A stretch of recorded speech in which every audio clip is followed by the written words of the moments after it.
En este caso, para las células eucariotas, ¿cuál es la función de la membrana citoplásmica?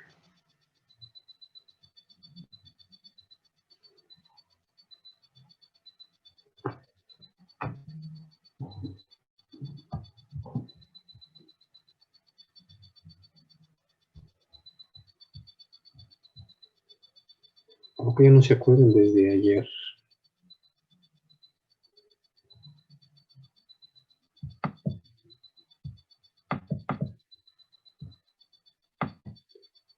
A ver, Miranda, ¿qué funciones le das a la membrana citoplásmica de eucariotas?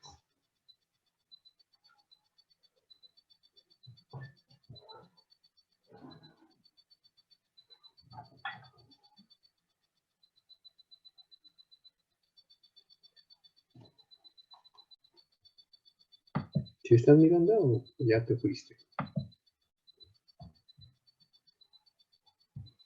Sí. ¿Sí? Ok, entonces, ¿qué funciones le podemos dar a la membrana?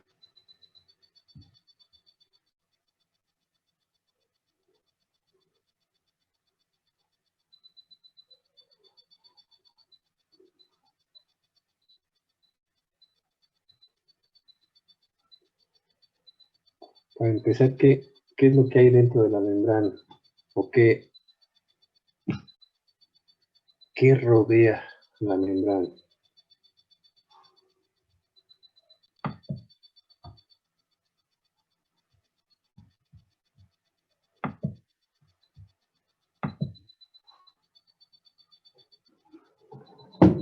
¿Idea? ¿O ya quedaste en cero después del examen?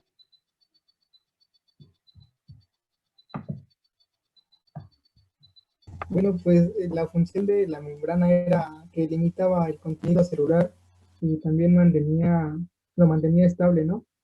Así es, sí. Pues es que contiene, o sea, o delimita todo lo que sería lo que hay en el citoplasma, ¿no? Incluyendo el mismo citoplasma. ¿Qué otra función aparte de delimitar? ¿Tiene proteínas?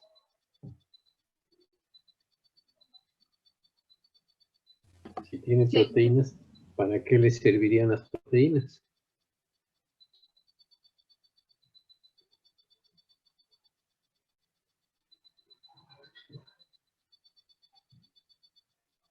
¿Para qué sirven las proteínas en la membrana? Eran para el transporte. Para el transporte, sí, esos son los mecanismos de transporte que van a usar, o los transportadores que van a introducir en muchos de los sustratos que contiene. Ok. Función del retículo endoplásmico rugoso.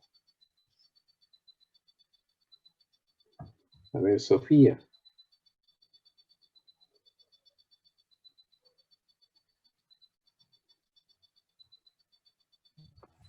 ¿Del retículo qué? Perdón, profe. Endoplásmico rugoso.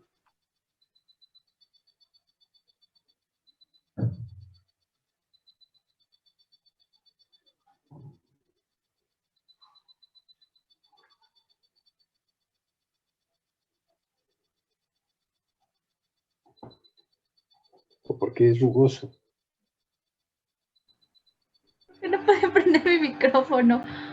Es que mi lap se traba, perdón. Ah, Hoy, ¿su función es la de producir proteínas?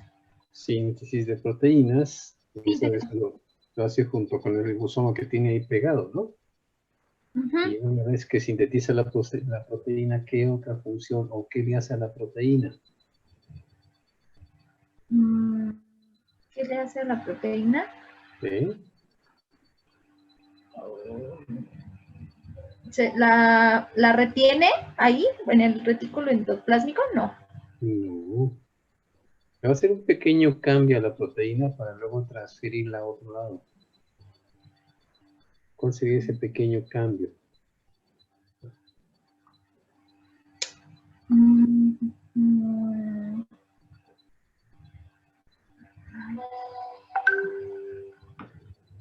Va a glicosilar. ¿Sí? Glicosilar es pegarle pues hay algunos carbohidratos. Es como una marca. ¿Sí? Ok. Ok. Julio, y entonces, ¿qué función tendría el aparato de Golgi?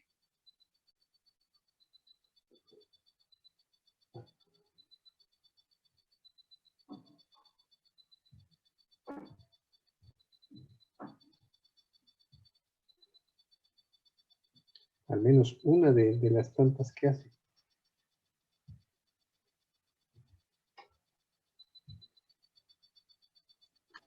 La síntesis de polisacáridos. La síntesis de polisacáridos es una de las tantas que hace, ¿no? También, ¿qué le hace? Si el retículo endoplásmico rugoso envía las proteínas que se sintetizaron y que glicolizó, las envía mediante una vesícula al aparato de Golgi, ¿qué le va a hacer el aparato de Golgi?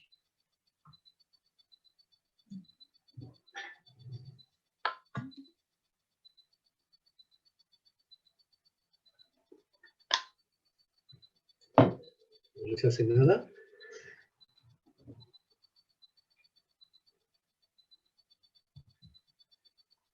A ver, Gamalieli.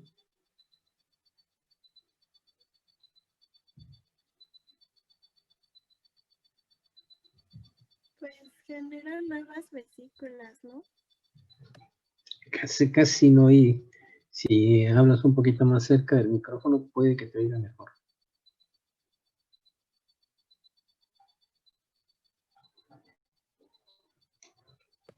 Que genera nuevas vesículas. ¿Le va qué?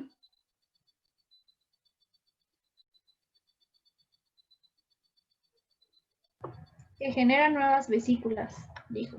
Genera nuevas, pues sí, ya cuando los va a mandar, ya sea afuera o a otra zona de la célula. Pero a la proteína como tal, antes de enviarla, ¿qué le va a hacer? Fíjate, ya viene del retículo endoplásmico rugoso, ya le hizo una modificación al retículo a la hora de glicosilarla. ¿Sí? Entonces entra glicosilada al aparato de Golgi. Entonces, ¿qué le va a hacer a esa proteína del aparato de Golgi?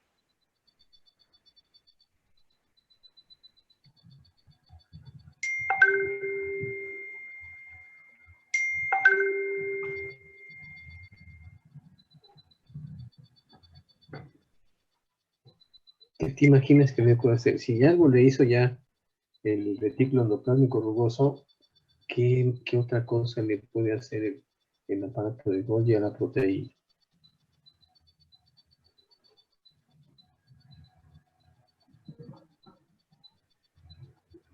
Entonces, de ahí sale la primera pregunta. Esa proteína que viene del retículo endoplásmico rugoso, ¿en qué estructura está? ¿En estructura primaria, secundaria o terciaria? ¿Y en qué estructura se convierte después de que está en el aparato de Golgi?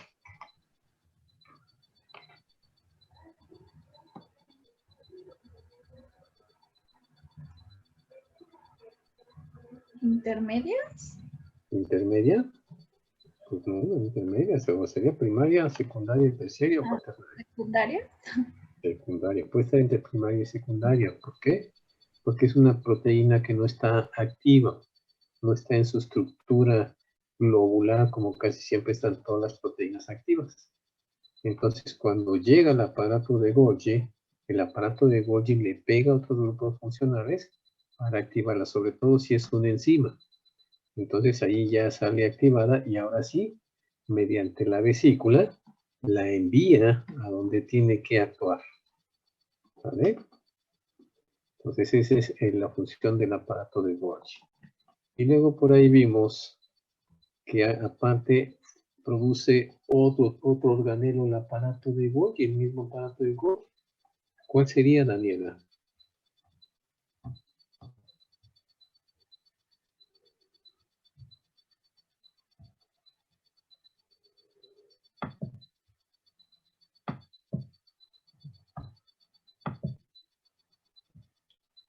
¿Qué otro organelo importante sale del aparato de Golgi?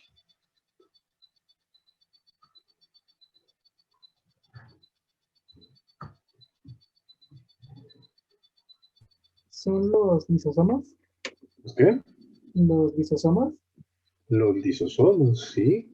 Esos son generados por el aparato de Golgi y obviamente lleva proteínas que van a digerir una gran cantidad de compuestos, ¿sí? Sobre todo porque es el lisosomo se encarga de digerir lo que viene del exterior, se encarga de digerir algunos organelos que ya no son funcionales, por ejemplo, una mitocondria, o digiere pues otras sustancias que pudieran entrar, inclusive las mismas bacterias que entran del exterior, las puede digerir, ¿sí? ¿Ok? Y entonces llegamos aquí a los plástidos. Los plástidos de esos, el más conocido es el cloroplasto. ¿Cuál es la función principal del cloroplasto?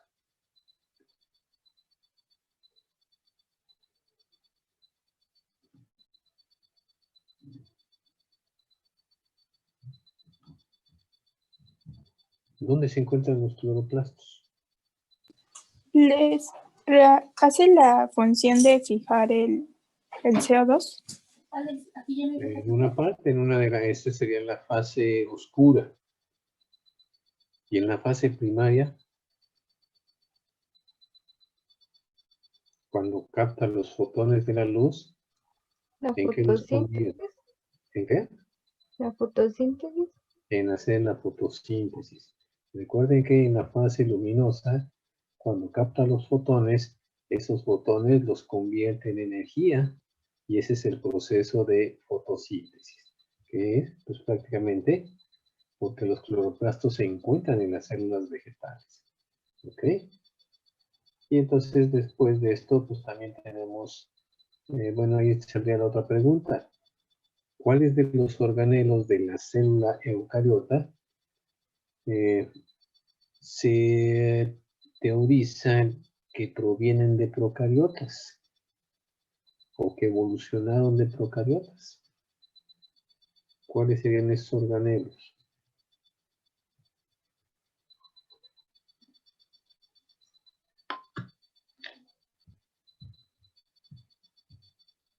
A ver, Miranda.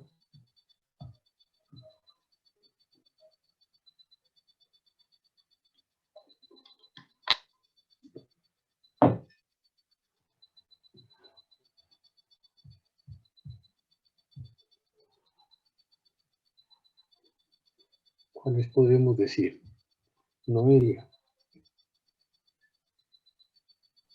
Las mitocondrias. Una serían las mitocondrias, ¿cuál otra?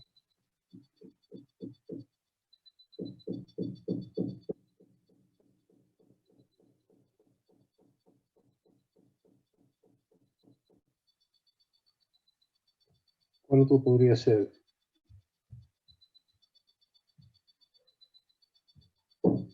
Francisco. Es que no sé muy seguro, pero las vacuolas, no, ¿verdad? Es que yo no me acuerdo. Las vacuolas, no. Las vacuolas son casi exclusivas de las plantas.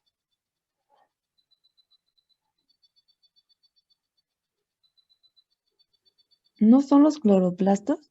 Los cloroplastos, ¿verdad? Y la pregunta sería, ¿por qué, Fernanda? ¿Por qué podemos decir que provienen de procariotas? ¿Qué evidencias tenemos para decir que provienen de procariotas?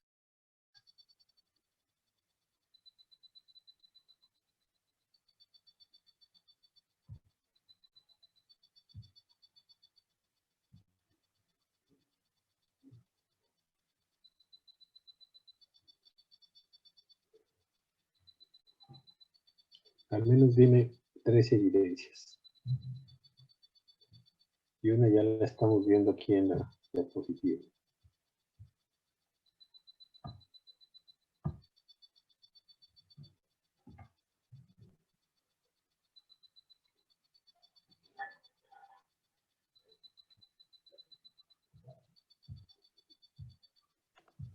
que aporta la energía necesaria para llevar la actividad celular en el caso de lo que es la mitocondria. Sí, pues es una función, pero una evidencia que digamos, esta es una evidencia que se encuentra tanto en procariotas como en los cloroplastos y las mitocondrias.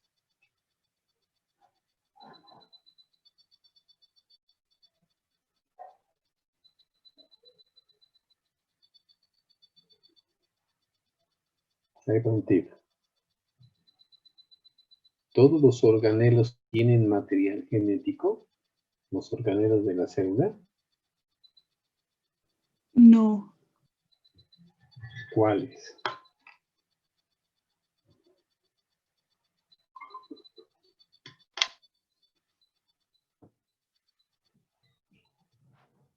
Digo, aparte del núcleo, porque ese es el de la célula eucariota.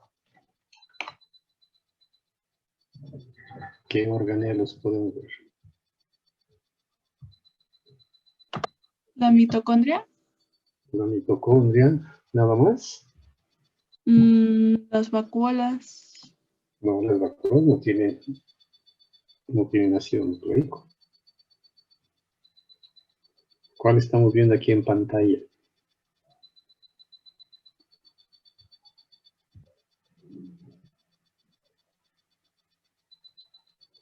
los cloroplastos.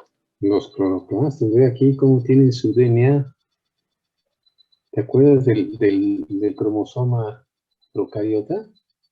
¿Qué estructura tenía? De las tres que...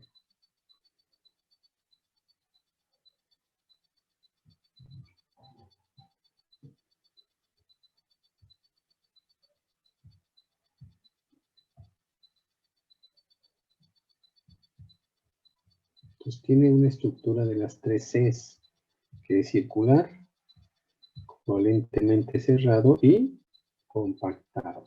Pues ese se encuentra tanto en mitocondrias como en cloroplastos y es muy similar al de procariotas. ¿Sí?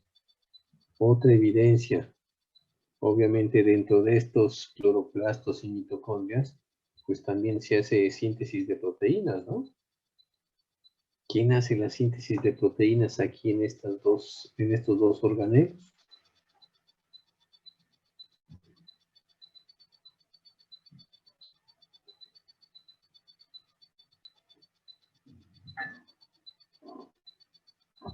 ¿Quién, Miranda?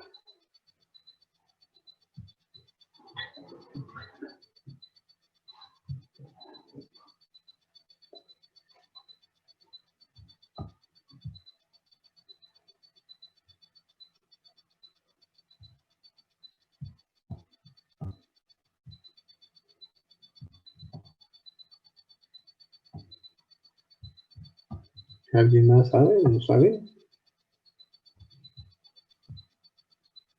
¿Francisco? Dice Miranda que los plásticos, bueno, puso en el chat. ¿Los qué? Los plásticos puso en el chat. ¿Los plásticos? ¿Cuáles plásticos? Ah, no sé, así puso. Los plástidos. No plástico, plástidos. Con Sí, D. ya lo corrigió, es que puso plásticos. Plástidos, ¿sí? Entonces, pues los plástidos, pues son estos, el cloroplasto, la mitocondria y otros por ahí que hay también, como los cromoplastos. Pero en el caso de cloroplastos y mitocondrias, aparte de tener su cromosoma, pues también tienen su sistema de síntesis de proteínas a base de ribosomas. Da la casualidad que los ribosomas de estos dos, pues son de la misma estructura de los ribosomas procariotas, o sea, son 70S, a diferencia de los ribosomas eucariotas que son 80S. Pues ya es la segunda evidencia. ¿Cuál sería la tercera evidencia?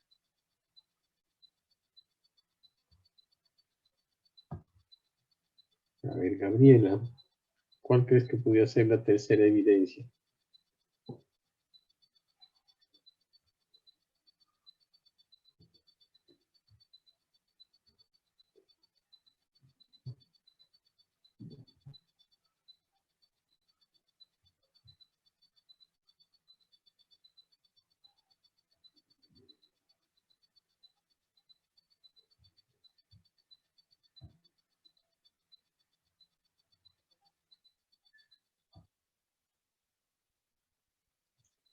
pues sí, no está en un núcleo, ¿verdad? Está prácticamente en el citoplasma de estos organelos.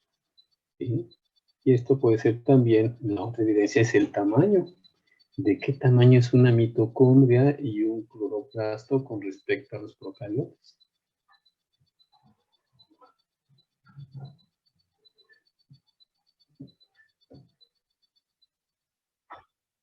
¿Más grandes? Pues no, pues casi del mismo tamaño. Son ligeramente más grandes, pero no lo son tanto. Ahora vamos a decir que tienen entre un 10 y un 20% más grandes. Pero hasta ahí. Y eso podría ser también un procariota de los más grandes que hay en el ambiente. ¿Ok? Entonces, esas son evidencias que podríamos mencionar para el comparativo o para decir que los cloroplastos y las mitocondrias evolucionaron de los procariotas. ¿Ok? Bueno, entonces, vámonos a mitocondrias. Aquí tenemos unas mitocondrias. Las mitocondrias, pues obviamente no tienen pared celular, sino una membrana y puede adquirir diferentes formas. Por ejemplo, las podemos ver redondas como una esfera, podemos verlas como si fueran bastones, ¿sí? O filamentos. Vean aquí en esta fotografía, aquí hay una serie de mitocondrias que tienen diferente estructura, ¿sí? Aquí las vemos, por ejemplo, casi redondas o aquí las tenemos en forma de bastón, etcétera, ¿sí? Con lo que sería, pues, su membrana que se está imaginando hacia el interior. ¿Ok? Entonces, pueden variar en el número, pero pueden tener hasta 1000 células por cada uno de estas mitocondrias. Hasta 1000 mitocondrias por cada célula eucariota. Y pues ya hablamos que contienen su ribosoma circular, ¿sí? Su ADN circular, que es el cromosoma, sus ribosomas, que son 70S, y al igual que las procariotas, se dividen por fisión binaria o bipartición. O sea, de una se generan dos. ¿Ok? Entonces, esa es otra evidencia, que se dividen en dos igualito que el sistema procariota. ¿Ok?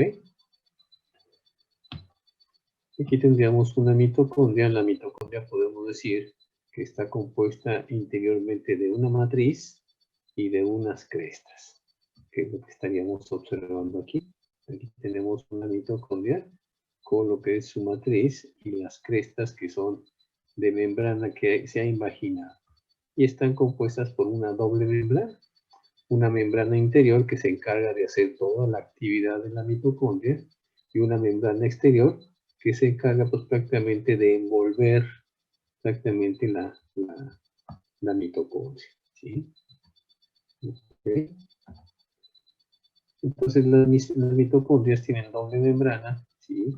La membrana externa es una membrana que es selectiva, que solamente permite el paso de moléculas pequeñas, ¿sí?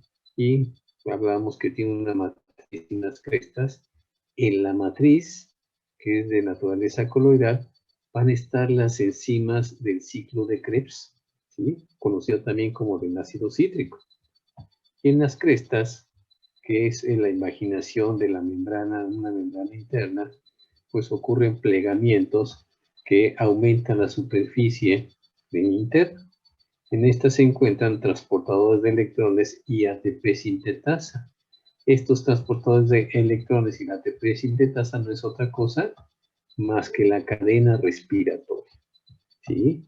Entonces, esa cadena respiratoria hace fosforilación oxidativa y con eso genera la síntesis de ATP, ¿sí? Acoplada al consumo de oxígeno. Entonces, aquí el aceptor final de electrones de esta cadena respiratoria es el oxígeno. ¿Okay? Entonces, los procariotes pues también hacen fosforilación oxidativa, pero estas la hacen prácticamente en su membrana citoplásmica. ¿Sí?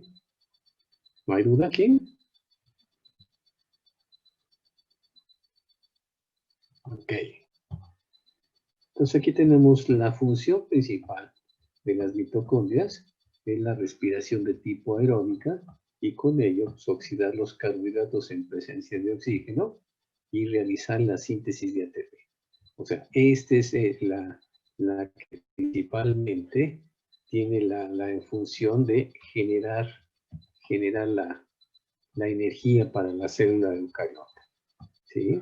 Entonces, también aparte hace una descarboxilación no oxidativa, lleva a cabo la beta-oxidación de ácidos grasos, que es lo que estaríamos viendo en este esquema. Aquí está en este esquema del lado izquierdo, estamos viendo la cadena respiratoria, ¿sí? Y entre las membranas, entre la membrana interna y la membrana externa, está generando la liberación de protones, ¿sí?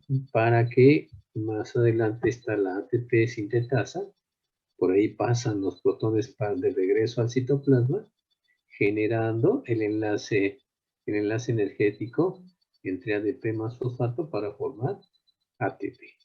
Y aquí adentro está el ciclo del ácido cítrico.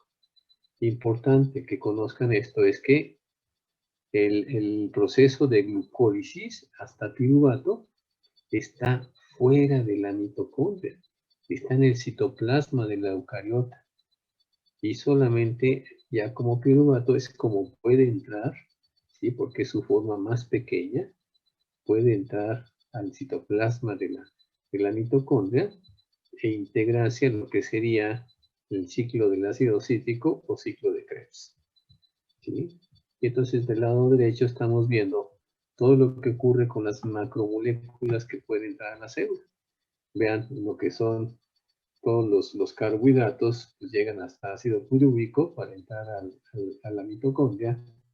Las proteínas se convierten en aminoácidos para también entrar a la mitocondria y ambas entran al ciclo de Krebs para la producción de energía.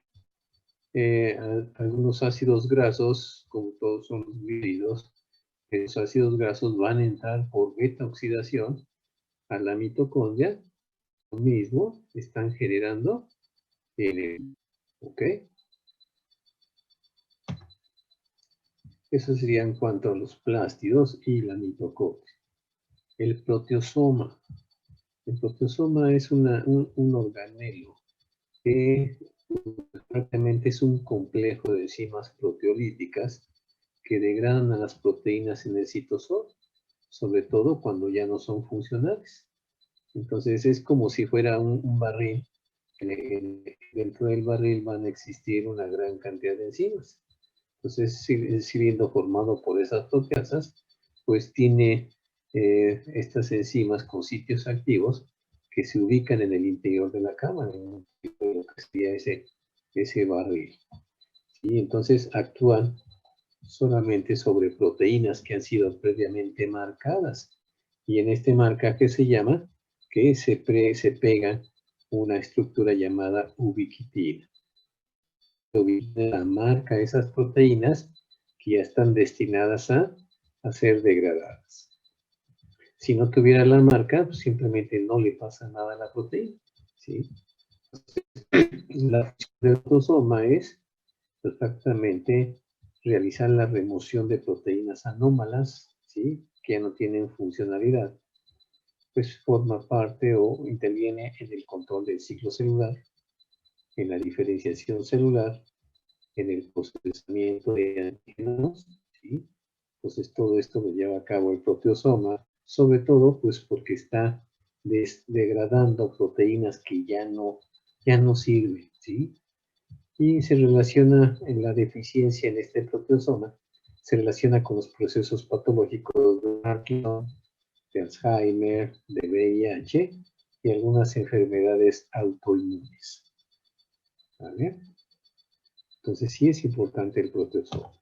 Aquí lo estaríamos viendo algunos esquemas. Vean, aquí tenemos el proteosoma.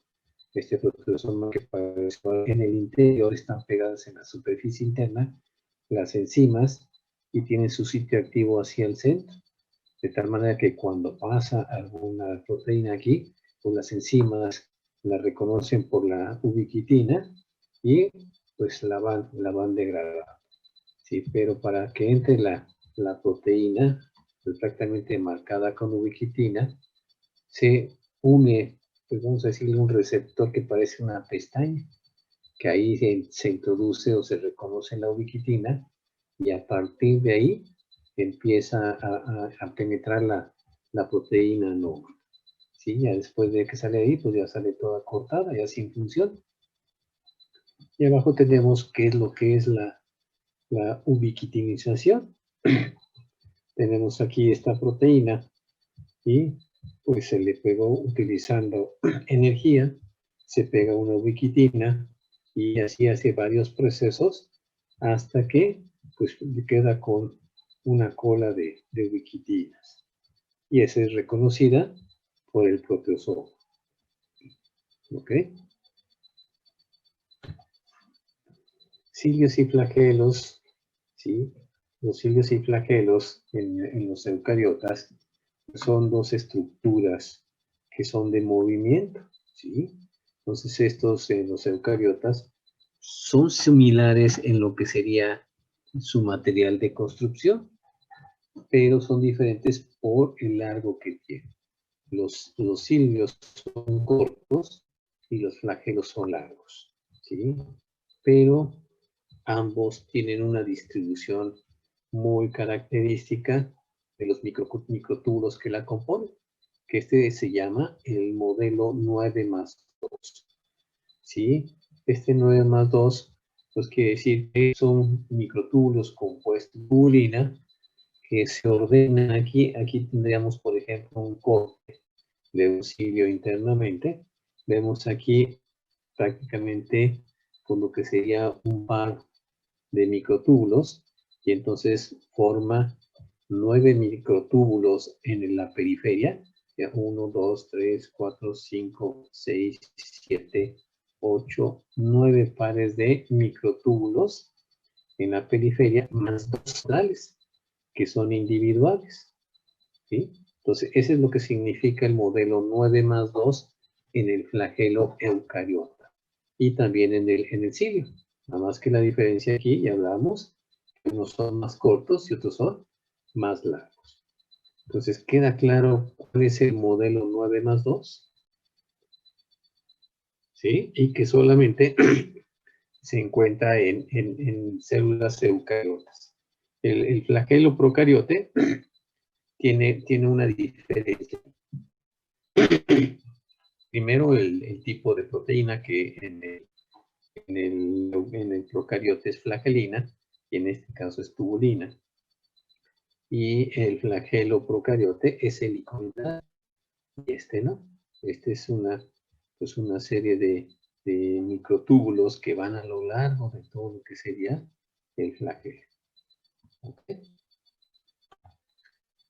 Entonces esto genera el movimiento eucariótico. Aquí estamos viendo que prácticamente los cilios y flagelos están compuestos por una estructura que se llama axonema. Y este axonema es el que contiene la estructura de 9+2 y cada uno de estos dímeros que tenemos aquí de la tubulina están anclados por los vasos de dineína. Dineína es una proteína que permite la unión entre estos microtúbulos. ¿Sí? Y aparte, pues como provienen si están anclados a la membrana, también se forran de membrana, ¿sí?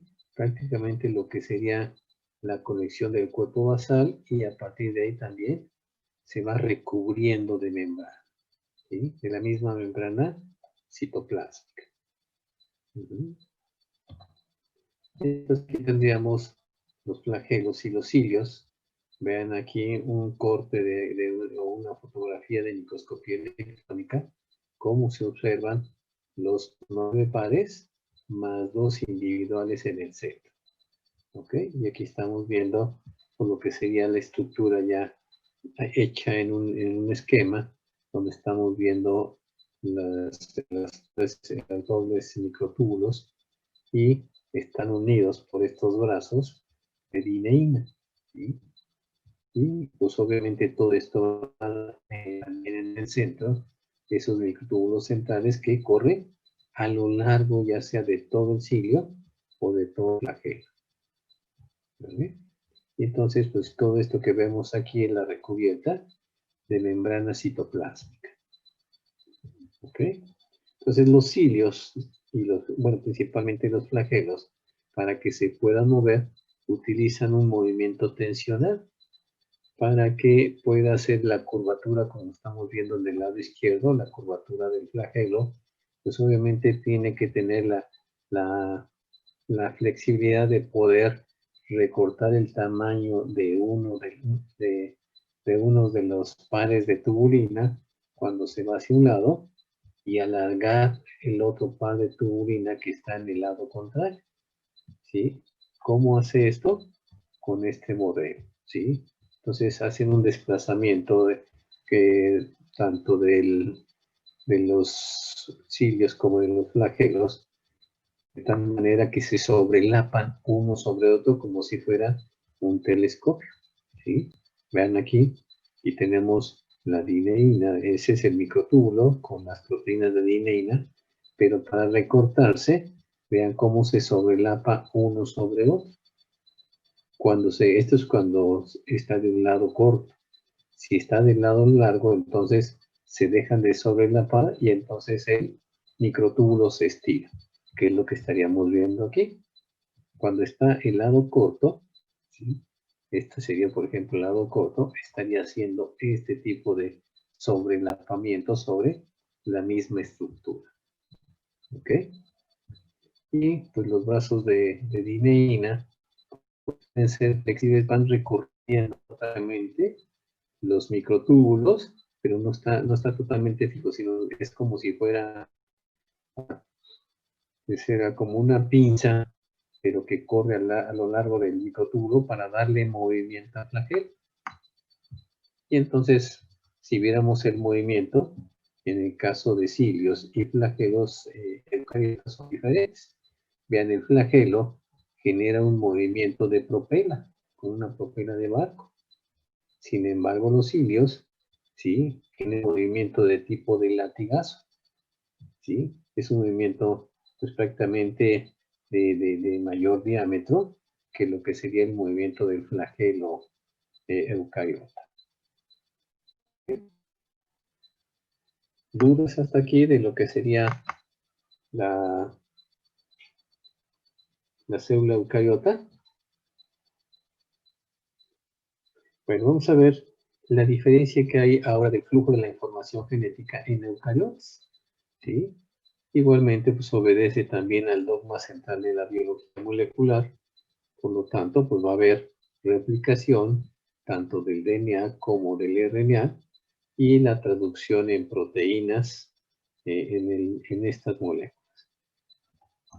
Entonces, a diferencia de lo que serían los procariotes, el eucariote tiene un núcleo y obviamente dentro del núcleo vamos a tener los ácidos nucleicos y aquí se va a llevar a cabo tanto la replicación del ácido nucleico como la transcripción del DNA en un RNA, ¿sí? Esto es lo que se va a llevar dentro del núcleo.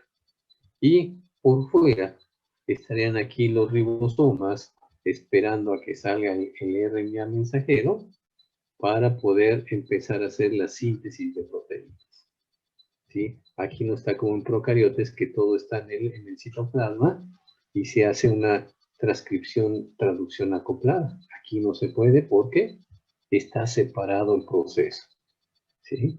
Entonces vamos a ver cómo se realiza el proceso.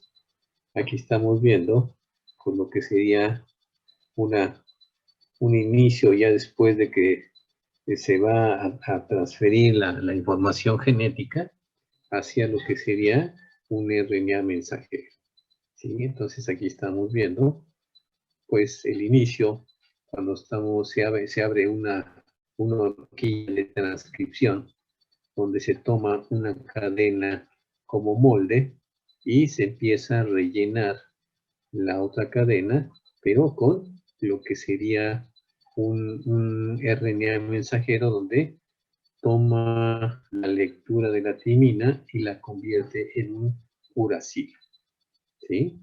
Entonces, después de esto, se está leyendo todo, ¿sí? ¿Por qué se lee todo? Simplemente porque el cromosoma humano o el cromosoma de células eucariotas tiene dentro de su estructura lo que llamamos los exones y los intrones. ¿Sí? Los exones son la parte de los genes que se van a codificar y los intrones no se codifican. Si se fuera así totalmente el RNA mensajero, como lo estamos viendo aquí, que tenía los intrones y los exones, pues simplemente no tendría, ¿cómo se llama? No tendría función la proteína que se genera. Entonces, ¿qué se tiene que hacer cuando se realizó el primer transcrito de RNA mensajero? Este se conoce como un RNA mensajero inmaduro, ¿sí? Y pues habría que madurarlo. ¿Cómo lo van a madurar? Pues cortando los intrones y pegando los exones, que son los funcionales, y dejarlos prácticamente todos unidos. Esto que va a salir del núcleo por medio de los poros de la membrana, se van a conectar con los ribosomas y en los ribosomas ya se empieza a sintetizar la proteína. ¿Sí? Entonces, pues lleva puras fracciones de expresión y genera la proteína completa y funcional. ¿Ok? Esta sería la forma cómo se hace la maduración de ese RNA mensajero que comentamos. Vean, aquí a nivel del DNA, pues tenemos todo lo que sería el material genético con los intrones que son de color verde y digo los exones que son de color verde y los intrones que serían de color, a ver, estoy al revés, los intrones, no, los intrones son los amarillos, ¿sí? Y los exones, digo, los intrones son los verdes. Una vez que empieza a hacer la transcripción, pues se hace la lectura de todo, ¿sí? De toda la cadena, intrones y exones. Y aprovecha ahí para ponerle una marca en uno de los extremos, que es el encasquetado en el extremo 5'. ¿Sí? Este encasquetado se va a llamar capa. ¿Sí? Esa sería una marca para que sea reconocido por el ribosoma cuando sale a pegarse al ribosoma para iniciar la síntesis de proteínas. Posteriormente, después de que se hizo el CAP, viene lo que sería ponerle una cola de polía, por eso es una poliadenilación. Tenemos que le introduce una cola de polía en el extremo 3'. Este es con la finalidad de que no sea degradado cuando salga del ribosoma, ya que en el citoplasma puede haber algunas nucleasas que puedan degradar este RNA mensajero. Entonces, con este polía está protegido y no es reconocido por la nucleasa. ¿Sí? Y aquí viene después lo que sería el paso de maduración. En esta maduración, ¿qué pasa? Se van a eliminar los intrones que no codifican para nada.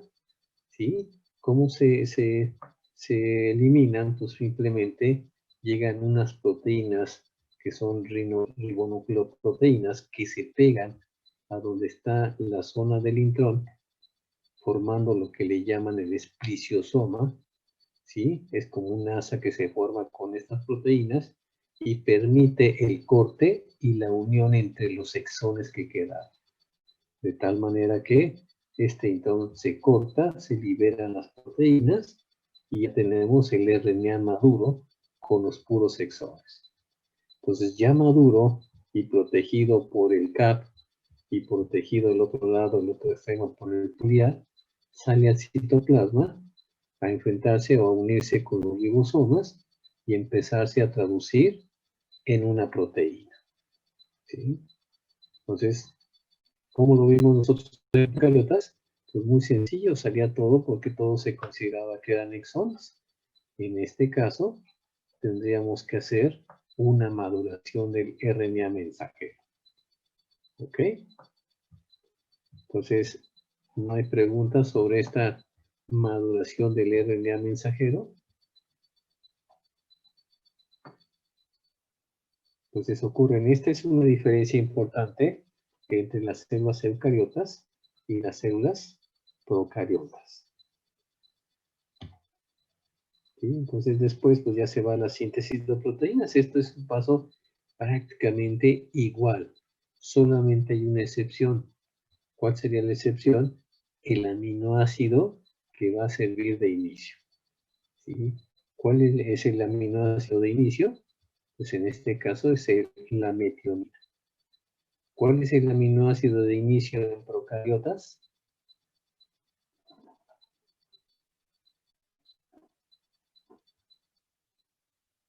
La formilmetionina. ¿Sí? ¿Sale? ¿No hay dudas? Bien. Entonces déjenme ponerles un video que encontré por ahí sobre esto para que nos quede un poco más claro.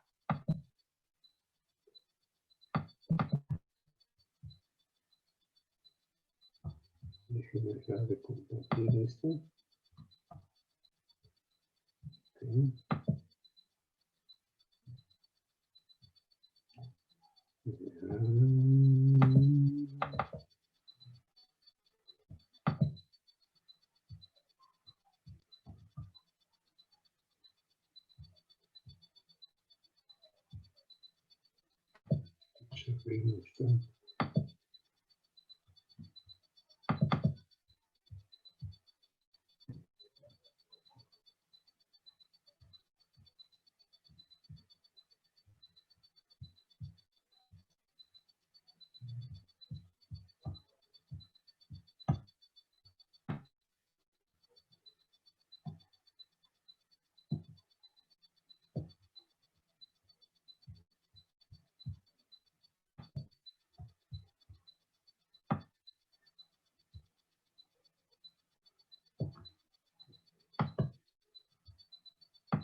Sí, vamos a compartir.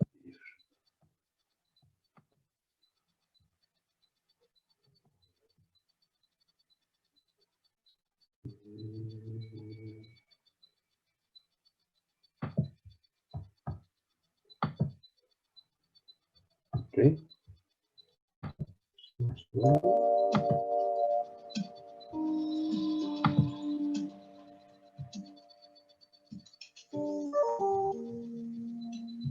Cuando una célula se divide en dos células iguales, el ADN tiene que replicarse.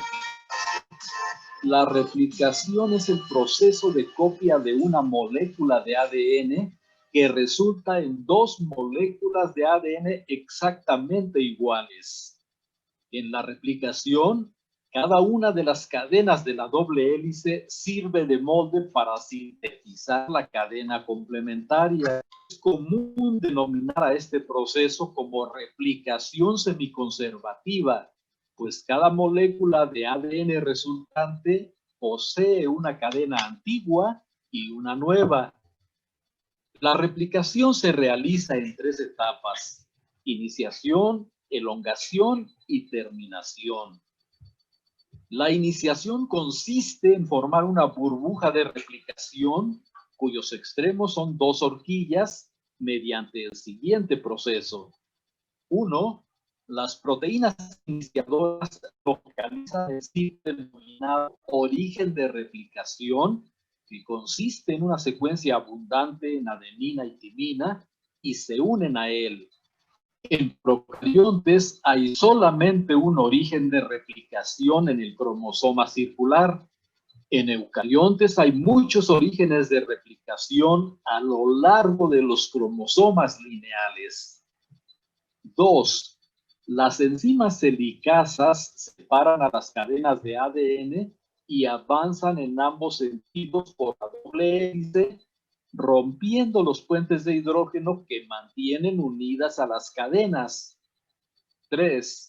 Las enzimas topoisomerasas se unen a las cadenas sencillas y mediante corte y reenlace relajan el enrollamiento adicional producido por la separación de las cadenas. 4. Las proteínas de unión a cadena sencilla impiden que se vuelva a formar una doble hélice y permiten el acceso del aparato de síntesis. Y 5. La ' primasa sintetiza una cadena corta de ARN denominada cebador que proporciona un extremo 3'OH sobre el cual puede iniciar la síntesis de ADN. El proceso de elongación consiste en que en cada burbuja de replicación, las soloenzimas ADN polimerasas sintetizan las cadenas complementarias. El proceso es así. 1. Las soloenzimas ADN polimerasas sintetizan las cadenas complementarias de ambas cadenas separadas y avanzan bidireccionalmente por ambas vías de replicación, agrandando la burbuja. Pero la síntesis de ADN ocurre únicamente en la dirección 5', 3'. 2. En una cadena de cada horquilla, la síntesis es continua y se le denomina cadena adelantada, pero en la otra, la síntesis es discontinua por fragmentos de Okazaki y se llama cadena atrasada. 3. Los cebadores son reemplazados por ADN. Las soloenzimas ADN polimerasas de eucariontes son mucho más complejas que las de procariontes, pues no solo sintetizan el ADN, sino que también revisan nucleótido por nucleótido la complementariedad exacta de las bases, reparan las bases mal apareadas y sustituyen a los cebadores por ADN. Y 4. La enzima ADN ligasa une progresivamente los fragmentos de Okazaki. En procariontes, la terminación ocurre cuando la burbuja de replicación ha recorrido todo el cromosoma circular. En eucariontes, la terminación se efectúa cuando las burbujas de replicación se encuentran y llegan a los extremos del cromosoma lineal, o bien cuando el proceso se detiene por efecto de una proteína de terminación. La síntesis de proteínas se lleva a cabo en 2 etapas, transcripción y traducción. La transcripción es el proceso de síntesis de una cadena de ARN cuya secuencia es idéntica a la de una cadena de ADN.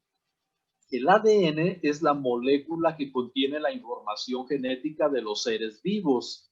En células eucariotas, la información genética se encuentra en el núcleo celular. En las procariotas se halla disperso en el citoplasma. Las células del cuerpo humano tienen 23 pares de cromosomas. Cada cromosoma está formado por una larga cadena de ADN empaquetada alrededor de proteínas llamadas histonas. El ADN está formado por secciones llamadas genes, los cuales contienen las instrucciones para sintetizar proteínas. La transcripción se realiza sobre una hebra de ADN llamada cadena molde. La otra hebra del ADN se llama cadena codificadora. La transcripción consta de 3 etapas: iniciación, elongación y terminación. En la iniciación, Cuando se activa un gen, la enzima ARN polimerasa se une al principio de ese gen, se desplaza por la hebra de ADN hasta llegar al final del gen y como resultado se forma una cadena de ARN mensajero a partir de las bases libres que se encuentran en el núcleo. La elongación es el crecimiento de la cadena de ARN. La señal de terminación hace que la ARN polimerasa se separe del ADN y la transcripción termina. El ARN mensajero que resulta de la transcripción se denomina transcrito primario, el cual tendrá que modificarse mediante procesos de corte y empalme antes de poder usarse como plantilla para fabricar proteínas. Después de este proceso, el ARN ya está maduro, sale del núcleo y pasa al citoplasma, en donde se llevará a cabo la traducción del mensaje que lleva el ARN. La traducción es la síntesis de proteínas. Tras haberse realizado la transcripción en el núcleo celular, el ARN mensajero pasa al citoplasma, en donde los ribosomas traducen el mensaje. La información está codificada en forma de tripletes. Cada 3 bases constituyen un codón que determina un aminoácido. La traducción incluye 3 etapas: iniciación, elongación y terminación. En la iniciación, el ARN mensajero se asocia con las subunidades ribosomales y con el ARN de transferencia que transporta al primer aminoácido. Juntas, estas moléculas constituyen el complejo de iniciación. El primer aminoácido de la cadena es la metionina, codificada por el codón de inicio AUG. En células procariotas, la traducción inicia con N-formilmetionina en lugar de metionina.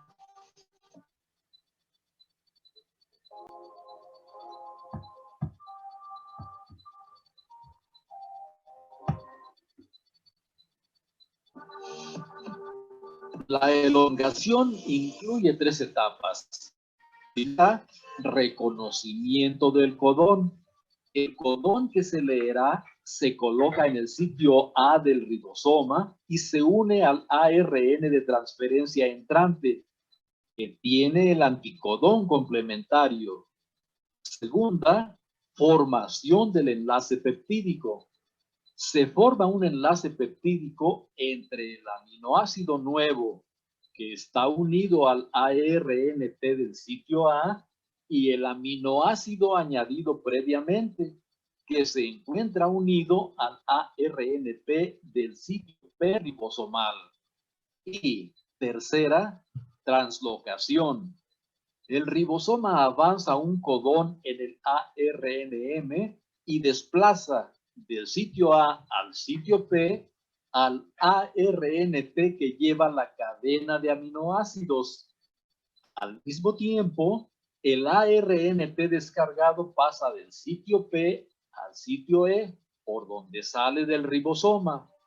La translocación expone al siguiente codón del ARNM en el sitio A y el ciclo se repite. La terminación ocurre cuando un codón terminador, que puede ser el triplete UAG, UAA o UGA, entra al sitio A. Una proteína llamada factor de liberación se une al codón terminador y rompe el enlace entre la cadena de aminoácidos y el ARNP que la sujeta. Entonces, la cadena se libera del ribosoma y se dobla en 3 dimensiones para formar la proteína. Por su parte, el complejo de iniciación se desintegra.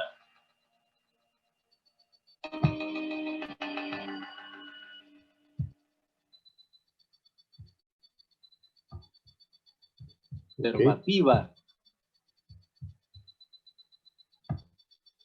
Pues es un tanto lo que platicamos ahorita, ¿no?